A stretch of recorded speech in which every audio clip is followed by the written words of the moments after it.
नमस्कार दोस्तों। ठीक है, आज हम लोग आपका सिलेबस को स्टार्ट करते हैं।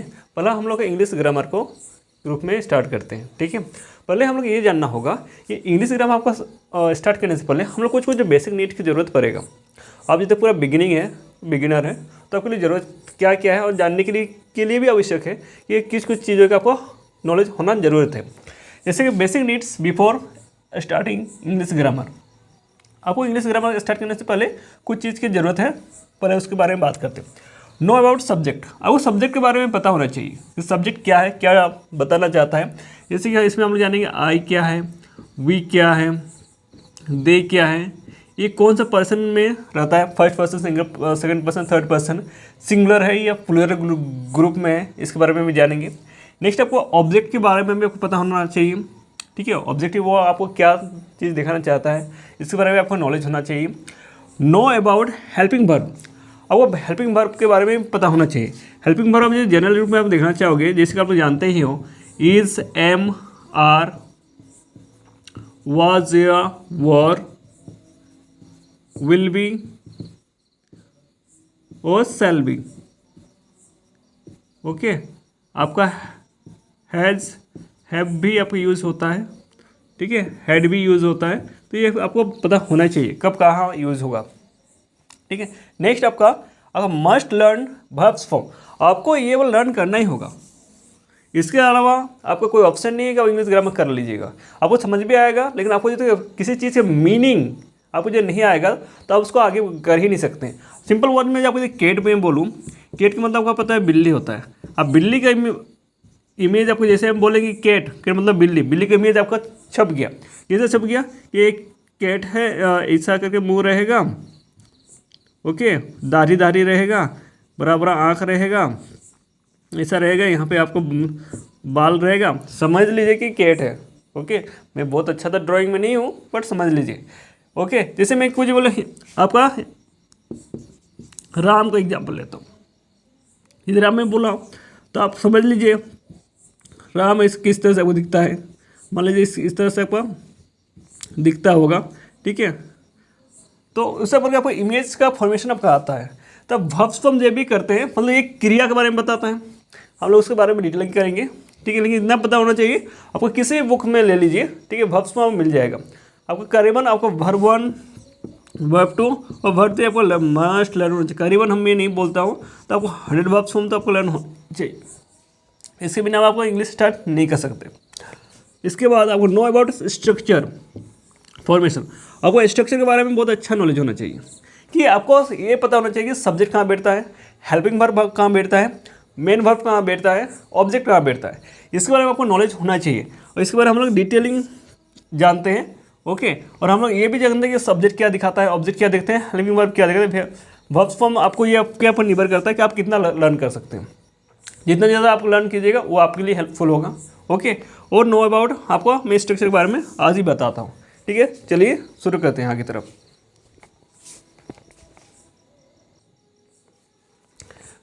पहला चीज़ हम लोग पर्सन सब्जेक्ट के रूप में देखते हैं। पर्सन का इतना समझ के सब्जेक्ट की है। ठीक है, पर्सन हमने जैसे ही हम समझते हैं, याद रखिए पर्सन का मतलब हम किसी इंसान की बात कर रहे हैं, कोई जंगली जानवर की बात कर रहे हैं, या कोई आपका वस्तु की बात कर रहे हैं। मतलब बोले में कोई ऑब्जेक्ट भी हो सकता है, बट हम जनरली हम इसमें नाम के बारे में उल्लेख कर रहे हैं। ओके, क्योंकि ईट जो वर्ड है ये किसी के लिए भी यूज होता है, इसलिए मैं यहाँ जंगली जानवर या कुछ आपको जैसे चेयर टेबल के लिए भी कभी कभी यूज़ होता है, बट जनरली में हम अभी के लिए समझ रहे हैं, हम लोग एक इंसान को समझ रहे हैं। ओके, कोई भी इंसान है, मान लीजिए कि ये कोई नाम है, लड़की है जिसका नाम है श्रुति। ओके, नाम क्या है? श्रुति। ओके, इसके बारे में जान रहे हैं। ओके, फर्स्ट पर्सन याद रखिए, first person, second person, third person, ये आपको 3 पर्सन पता ही है। पहला person, second person, third person. First person Shruti खुद होगी। सेकंड पर्सन मतलब इस श्रुति के अलावा कुछ कोई दूसरा होगा, मुझे नहीं पता कौन होगा, लेकिन मान लीजिए कोई है, राजू नाम का कोई है। थर्ड पर्सन राजू के अलावा कोई तीसरा है तो वो थर्ड पर्सन हो जाएगा। ठीक है, मान लीजिए ये पंकज है। ओके, मैं 3 पर्सन ले लिया, श्रुति, राजू, पंकज। फर्स्ट पर्सन श्रुति खुद है, सेकंड पर्सन श्रुति के अलावा दूसरा जो कौन है, राजू है, वो सेकंड पर्सन हो गया। थर्ड पर्सन तो राजू के अलावा जो कोई दूसरा व्यक्ति बारे में बात करेगा, ये जिसके बारे में देखेंगे वो है पंकज। ओके, अब उसके केस में भी देखेंगे कैसे कौन क्या बनाता है। याद रखिए जब भी हम सिंगुलर के बारे में बात करेंगे, सिंगुलर मतलब एक है, याद रखिए सिंगुलर मतलब एक है, इसके अलावा कोई नहीं हो सकता। प्लूरल मतलब एक से अधिक की बात है, हो सकता है 5 भी हो सकता है, 10 भी हो सकता है, 2 भी हो सकता है, मतलब वो सिंगल के अपने बारे में बात नहीं करेगा, वो अपने वो यदि वो खुद है भी तो इसके अलावा वो उसको ग्रुप को भी बताएगा। ओके, आई के लिए मैं आप लोगों को पता है वी, हम, ये हम लोग। याद रखिए वी एक ऐसा वर्ड है, ये तो खुद भी है, मतलब ये खुद भी है प्लस इसको औरों को भी ग्रुप करके बैठाया हुआ। सेकंड पर्सन में यू, तुम, आप। सेकंड पर्सन में प्लूरल में यू, तुम या तुम लोग। ओके, इसमें ग्रुप है, ये इसमें सिर्फ एक की बात किया जाएगा। याद रखिए सिंगुलर मतलब ही एक है। ओके, जब ये प्लूरल आ गया एक से अधिक की बात करेगा। ओके, सिंगुलर में थर्ड पर्सन में ही, सी, इट, दिस और दैट, ये सबके लिए वह है, ये सबके लिए यह वह है। दिस मतलब पता है कि हम जो चीज़ वस्तु नज़दीक में होता है उसके लिए हम दिस लगाते हैं, जो कोई वस्तु थोड़ा दूर में होता है उसके लिए हम दैट लगाते हैं। सिमिलर आपको प्लूरल के लिए दे, एक से ज़्यादा लोगों के बारे में बात करता है। दी जो दो सेम ही है, कोई वस्तु यदि पास में या बहुत सा वस्तु है तो उसके लिए हम दिस का यूज करते हैं, और कोई वस्तु यदि ज़्यादा मात्रा में है और दूर में है तो हम दोज का यूज़ करते हैं। ठीक है, हम लोग अभी सिंगुलर प्लूरल के रूप में देख लिए। हम लोग पर्सन के नाम में याद रखिए कोई भी व्यक्ति, यदि मैं अपने बारे में खुद ही बताना चाहूँगा तो सबसे पहले मैं खुद को बताऊँगा, इसलिए मैं पहला पर्सन वो मैं खुद हूँगा। उसके बाद मेरे अलावा मान लीजिए कि राजू आ गया, ठीक है, या श्रुति आ गई, कोई भी आ गई ये। ओके, तो हम श्रुति के बारे में मैं देखा, श्रुति को देखा, अरे आप श्रुति हो, तो इसका मतलब वो सेकंड पर्सन वो खुद हो गया। हम मान लीजिए हमारा श्रुति साथ में बैठे हैं या राजू साथ में बैठे हैं, हम किसी तीसरा व्यक्ति के बारे में आ रहा है, उसके बारे में या नहीं भी है, हम बोल रहे हैं उसके बारे में बात भी कर रहे हैं, तो हम वह करके हम सेंस देते हैं। इसके मतलब हम किसी तीसरा व्यक्ति के बारे में बात कर रहे हैं, हम दो तो कर ही रहे हैं, लेकिन हम कर किस कर रहे हैं, कोई तीसरा ऑब्जेक्ट, मतलब किसी तीसरा व्यक्ति के बारे में हम लोग उसको बारे में बात करें, भले आलोचना करें, गाली दे रहे, कुछ भी हो सकता है, तो वो आपका थर्ड पर्सन हो गया। पहला मैं खुद हूँ, इसके बाद जो मुझे दिखेगा वो सेकंड पर्सन हो गया।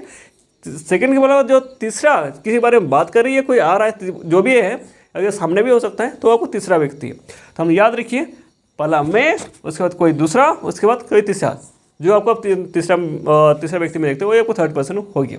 ओके, इसके साथ जो हेल्पिंग वर्ब यूज़ होता है इसके बारे में हम लोग अभी देखते हैं आगे चल के। ओके, नेक्स्ट हम लोग हेल्पिंग वर्ब के रूप में देखते हैं कि क्या किसके लिए यूज होता है। हम लोग हेल्पिंग वर्ब के रूप में मेन के रूप में जानते हैं कि जब जो आपका प्रेजेंट के रूप में होता है, हम लोग का एम, इज और आर ही दिखता है। पास्ट के रूप में देखते हैं तो वाज या वॉर। ओके, और फ्यूचर के रूप में देखते हैं तो विल बी या सेल बी के रूप में दिखता है। तो आपको मैं दिखाया गया हूँ, ठीक है, आप उसको यहाँ पर सिमिलर, क्योंकि विल बी फ्यूचर के जब मैं यूज करता है उसका कोई कैटेगरी नहीं है स्पेशल, कहीं पर भी आप डालोगे हर एक सब्जेक्ट में वो कब जाता है। ओके, लेकिन हम लोग को जब पास्ट में और प्रेजेंट के रूप में देखते हैं तो आप लोग का खासकर हम लोग देखते हैं उसका स्पेसिफिक पैटर्न ही होता है, स्पेसिफिक वर्ड ही होता है जो खपेगा, हर एक चीज़ में हर एक जगह नहीं खपता है। जैसे कि आप लोग का प्रेजेंट के रूप में देखते हैं तो आई के साथ एम आपका हेल्पिंग वर्ब यूज होता है। जैसे ही, सी, इट, नेम, दिस, दैट, मतलब ये जितने में सिंगुलर आपका सिंगुलर नेम है, ओके, प्लस आपका थर्ड पर्सन सिंगुलर नंबर का है, इसमें यूज़ किया है। ओके, प्लूरल केस में देख रहे हैं तो हम लोग आर के यूज़ किए हैं, we, you, they, names, this, those, सभी के साथ। वही फास्ट के रूप में देख रहे हैं तो हर एक के साथ, आई के साथ भी इसमें वाज ही लगा है। ओके, और वॉर जो सभी के साथ लगा है। और इधर याद रखिए फ्यूचर के रूप में हम लोग विल बी सभी के साथ यूज करते हैं, सभी के साथ, इसमें कुछ हम लोग ये नहीं करते, विल बी और सेल बी यूज कर लेते हैं किसी के साथ, लेकिन खास कर विल बी का यूज़ हम लोग आई और वी के रूप में ज़्यादातर करते हैं। ओके बाकी सिद्धांत के साथ आप सेल भी यूज़ कर सकते हैं, लेकिन यदि आई और वी का यूज़ हुआ तो मस्ट आपको कोशिश कीजिए कि विल बी का ही यूज़ करें। लेकिन स्पेशली बोलोगे कि सर सेल बी और विल बी का स्पेशल ये में है, तो ऐसा नहीं है। पहले था पर वो आपके सिलेबस के लिए अभी हटा दिया है, तो आगे आपको इतना ही फोकस करके कीजिए। ठीक है, नेक्स्ट हम लोग थोड़ा आपको ऑब्जेक्टिव के बारे में बताते हैं और वर्ब फॉर्म के बारे में बताते हैं।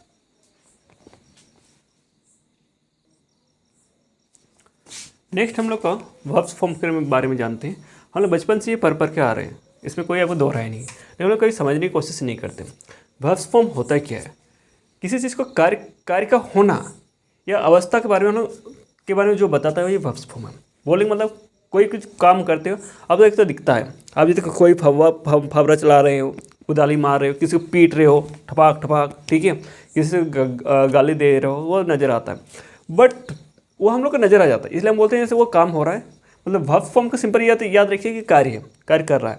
लेकिन कुछ अवस्था भी है, किसी की मान लीजिए कोई किसी को लव करता है, मम्मी हम लोग बच्चे लोग बहुत ज़्यादा प्यार करते हैं, तो क्या मम्मी वो अपना प्यार को दिखाता है? नहीं, वो उसको महसूस किया जाता है। ठीक है, गुस्सा, अब गुस्सा वो थोड़ा दिखने से पता चलता है, बट वो भी एक समझने से एक स्टेट ही है, एक अवस्था ही है। तो कुछ चीज़ वर्ब्स का मतलब कंप्लीटली ये नहीं बोल सकते कि आप जो एक्ट करेगा वही वर्ब है, वो अवस्था के रूप में भी हो सकता है, इसको याद रखिए। हम लोग जनरल देखते हैं कि आपका वर्ब फॉर्म 5 प्रकार का होता है, verb 1, verb 2, verb 3, verb 4, verb 5। Okay, हम लोग जब भी याद करेंगे वर्ब फॉर्म, आपको 1, 2, 3 ही याद करना है, बाकी क्या इस वर्ब फॉर्म में वर्ब 1 का ही रूप है, सिर्फ आपको ing ऐड कर देना है। वर्ब 5 में ऐसे es ऐड कर दीजिएगा, सफिशिएंट है, और कुछ आपको करने की ज़रूरत नहीं है। ठीक है, जब भी याद रखिए हम लोग वर्ब 1 को याद करेंगे, याद कीजिए रखिए वो हम लोग वर्तमान प्रेजेंट के बारे में बात करें, आप ये समझ के याद कीजिए। जब भी आप वर्ब 2 को याद करेंगे तो ये समझ के याद कीजिए कि हम पास्ट बीत गया, ओके, गुजर गया, उसके दिन के बारे में याद कर रहे हैं। जब वर्ब 3 के बारे में याद करेंगे तो याद है वर्ब 3 कभी भी अकेले नहीं आ सकता, उसके साथ कुछ ना कुछ उसके साथ सपोर्टिंग होना चाहिए। विदाउट आपको वर्ब 3 नहीं तो नहीं आएगा। ओके, वर्ब 4 आपको पता बोल दिए कि वर्ब 1 का ही है, उसमें ing फॉर्मेट ऐड कर देना है। ठीक है, सॉरी यहाँ पे आपको गलत टाइप लिख गया, बिकमिंग होगा। ओके, नेक्स्ट आपका बिकम्स। तो हम लोग कुछ एग्जाम्पल लिए, आपको बुक्स में भरमार है, कहीं से भी याद कर सकते हो, वो आपके ऊपर निर्भर करता है। Okay, become, becoming, becomes. Okay, see, saw, seen, sing, sees, go, went, gone, going, goes. हाँ, जब भी आप ये कीजिए, याद कीजिए, तो ये 3 फॉर्मेट को एक साथ बोलने की कोशिश कीजिए। Become, became, become. ओके, क्या मतलब क्या होता है? होना। ओके, जैसे गो, वेंट, गॉन, जाना, ये आपको पता होना चाहिए। तो हम लोग क्या सीखे कि वर्ब 1 का मतलब क्या समझे, ये प्रेजेंट के बारे में डिस्क्राइब करता है, वर्ब 2 पास्ट के बारे में डिस्क्राइब करता है, वर्ब 3 ये याद करके रखिए ये कंप्लीटेड वर्क है, प्लस इसमें कुछ ना कुछ ऐड होगा, तभी इसमें आपको वर्ब 3 का यूज होगा, नहीं तो नहीं यूज होगा। ओके, नेक्स्ट हम लोग आगे देखते हैं आपका ऑब्जेक्टिव वर्ड्स।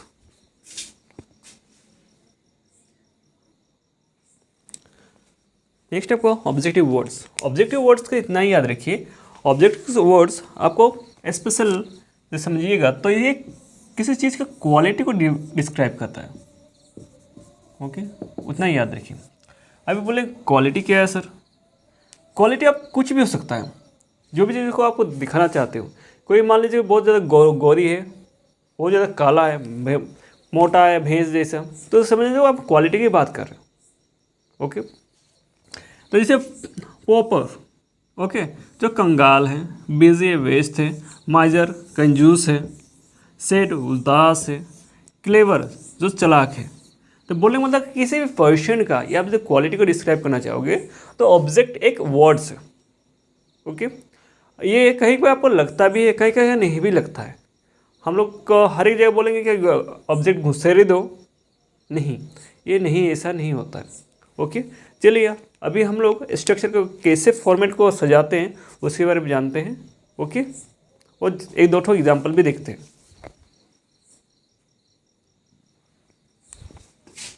ओके, हम लोग स्ट्रक्चर के रूप में देखते हैं। स्ट्रक्चर है क्या? पहला वर्ड, सर हम स्ट्रक्चर बनाते क्यों? आप याद रखिए कि आपने कभी देखे हो किसी मूर्ति का बनते हुए। तो मूर्ति जब बनता है तो आप लोग सिंपल वर्ड में देखेंगे तो मूर्ति जब बनाते हैं तो हम सिंपल से एक लकड़ी का एक फ्रेम रहता है। ओके, जब लकड़ी का फ्रेम बना गया उसके बाद हम लोग उस फ्रेम में हम लोग उसमें कलाकृति करते हैं और उसमें एक आकार का स्वरूप देते हैं। आकार का स्वरूप देने के बाद उसमें हम लोग आपका लताई पुताई जो भी हम लोग का पुआल से हो, ओके, आपको मिट्टी का थोप लगा के लास्ट में एक फाइनली हम लोग एक पूरा का पूरा एक सुंदर सा एक आकृति ग्रहण ढंग से बना लेते हैं। ओके, और उसी का हम लोग कहीं पर यूज़ भी करते हैं, कहीं भी हम लोग जैसे कि मुहूर्त का पूजा भी करते हैं। तो बोलने का मतलब हम लोग स्टार्टिंग फेज देखिए और लास्ट का फेज देखिए।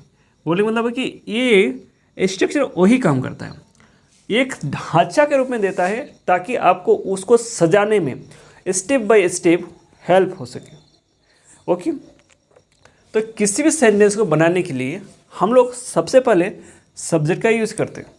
आपने सर सब्जेक्ट का ही पहले यूज़ क्यों करते हैं? क्योंकि आप किसी का स्वरूप दिखाना चाहते हो तो पहले तो पता तो होना चाहिए किसके बारे में बता रहे हो। हमको पता ही नहीं किसके बारे में बता रहे हो तो हम करेंगे कैसे? नेक्स्ट आपको हेल्पिंग वर्ब। हेल्पिंग वर्ब आपको खास कर ये हेल्प करता है किसी भी चीज़ के लिए या किसी भी जिस व्यक्ति के बारे में उसको किस समय के बारे में बता रहे हो। पहले हो सकता है प्रेजेंट के बारे में हो सकता है फ्यूचर के बारे में हो या कहीं पास्ट के बारे में। ये हेल्पिंग वर्ब डिसाइड करता है टेंस को लोकेट करने में, आपको समय को निर्दिष्ट करने में ये हेल्पिंग वर्ब बहुत ही ज़्यादा हेल्प करता है। मेन वर्ब जो आपको काम है, क्रिया, हम पहले ही बता देंगे कि क्रिया है, ठीक है, ये अवस्था भी हो सकता है या कोई काम भी हो सकता है। ऑब्जेक्ट आपको क्वालिटी को डिस्क्राइब करेगा। ओके, ठीक है, हम शॉर्ट फॉर्म में इसको subject, helping verb, main verb plus object हम लोग टेंस में देखेंगे तो बहुत अच्छे से हमें समझ में आएगा। ओके, जैसे कि यहाँ पे मैं दो सेंटेंस लिया हूँ, सोहन बोलता है, मैं सिंपल बोल दूँगा मैं बोलता है, तो आपको सेंस ही नहीं है कि बोल कौन रहा है भाई। तो किसी को तो आपको चेहरा तो देना होगा, चेहरा कौन है? सोहन, तो हम लोग बोलेंगे सोहन। ठीक है, नेक्स्ट आपका इसमें आपका हेल्पिंग वर्ब का यूज नहीं होगा, सीधा से मेन वर्ब का होगा। आप बोलेंगे सर कैसे होगा? हम लोग जब प्रेजेंट सिंपल प्रेजेंट टेंस पढ़ेंगे तो हम लोग का बहुत बेहतरीन तरह से समझ में आ जाएगा। सोहन स्पीक्स। ओके, मैं उदास हूँ तो क्या बोलूँगा मैं? कौन उदास है? कोई तो चेहरा होगा, मैं खुद के बारे में बता रहा हूँ। I am sad. ये समझने से आपको यहाँ पे एम आप बोल सकते हो, ये हेल्पिंग वर्ब के रूप में भी यहाँ पे काम कर रहा है और मेन वर्ब के रूप में भी काम कर रहा है। ये ऐसा बहुत सा सेंटेंस आता है जिसमें आपका एम इज़ एम आर आप हेल्पिंग वर्ब के रूप में भी यूज़ होता है और मेन वर्ब के रूप में भी यूज़ होता है। पर हम लोग उतना डिटेलिंग अभी नहीं चाहिए क्योंकि हम लोग का मेन है कि एग्ज़ाम को जल्दी जल्दी क्रैक करना है, समय भी हम लोग कम है। और एक चीज़ में आपका मैं ज़्यादा क्लास लेने की कोशिश कर रहा हूँ, बट मेरा यूट्यूब का जो एडवांस फीचर्स है वो एनेबल नहीं हो रहा है, वो खुद कुछ समय मांग रहा है। ये आपके ऊपर निर्भर करता है कि यदि जल्दी से जल्दी ये ग्रो करता है तो मैं यदि एनिमल होता है मैं ज़्यादा वीडियो डाल सकता हूँ, नहीं तो मैं डेली एक ही वीडियोस को ज़्यादा नहीं डाल पा रहा हूँ। ओके, तो आपको मैं आई होप कि आपको समझ में आया होगा कि स्ट्रक्चर बनता है कि इसलिए याद रखिए स्ट्रक्चर सबसे पहले आप किसी चीज़ को दिखाना चाहोगे, कोई ये नहीं जिसके बारे में बताना चाहोगे वो आपको खुद वही सब्जेक्ट होगी। ओके, इंसान हो, गाय हो, बिल्ली हो, कुत्ता हो, ठीक है, जंगली जानवर, हाथी हो, टाइगर हो, ठीक है, तो जिसके बारे में जिसको आप दिखाना चाहिए, जिसका चेहरा दिखाना चाहते हो वही सब्जेक्ट है। ठीक है, ये काल दिखाएगा, वर्तमान के लिए, भविष्य के लिए, भूत के लिए, जो भी है वो आपका हेल्पिंग वर्ब है। मेन वर्ब है वो एग्जैक्ट कर क्या रहा है, काम क्या कर रहा है, वो आपका मेन वर्ब है। ये ऑब्जेक्ट है, यही फॉर्मेट है। आप जितना भी सेंटेंस बनाओगे सेम फॉर्मेट नहीं बनेगा, ये थोड़ा किसमें एडिशनल भी लगता है बट उसमें कुछ नहीं, लेकिन आप देखना चाहोगे जितना भी सेंटेंस आप बनाओगे subject, helping verb, main verb plus object इसी के रूप में रहेगा, इसमें आपको कोई चेंजेस नहीं रहेगा। ठीक है, हम लोग नेक्स्ट क्लास में हम मॉडल्स करेंगे और जितना जल्दी होगा इसका करके हम लोग आपको हिंदी ग्रामर में जाएंगे ताकि हम लोग का एग्ज़ाम के आने से पहले हम लोग का कंप्लीट पढ़ाई भी हो सके। ओके, और आपको मैं आशा करता हूँ कि मेरा ये क्लास अच्छा लगा होगा। नमस्कार, जय हिंद, वंदे मातरम।